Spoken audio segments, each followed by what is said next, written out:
अस्सलाम वालेकुम दोस्तों, मेरे चैनल पे खुश आमदीद। उम्मीद है आप सब खैरियत से होंगे।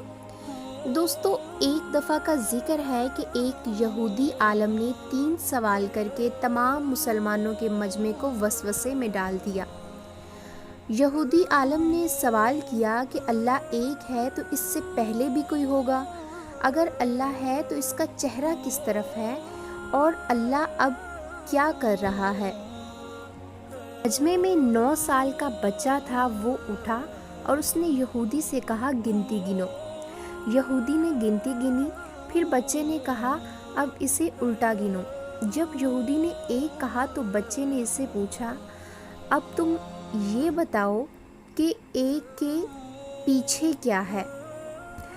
तो यहूदी आलम ने जवाब दिया, कुछ नहीं। तो बच्चा बोला, बस अल्लाह एक है और इसके बाद कोई नहीं। दूसरे सवाल के लिए बच्चा एक दिया ले आया और इसे जला दिया। अब बच्चे ने कहा, ज़रा बताओ इसकी रोशनी का मुंह किस तरफ है? तो यहूदी ने बोला, चारों तरफ।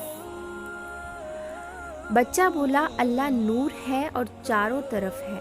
आखिर में बच्चे ने तीसरे सवाल का जवाब दिया, अल्लाह इस वक्त 9 साल के बच्चे से एक यहूदी को जलील करवा रहा है।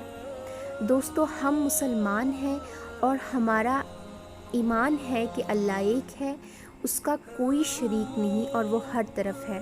बस दुआ है कि हमारा ख़ात्मा भी इसी ईमान पर हो। दोस्तों, वीडियो अच्छी लगी हो तो हमारे चैनल को सब्सक्राइब कर दें ताकि इस तरह की इखलाकी और इस्लामी वीडियोस आप तक पहुंच जाएं, और प्लीज़ लाइक और शेयर भी कर दें। के साथ ही बेल आइकॉन के बटन को दबाना ना भूलिएगा। शुक्रिया।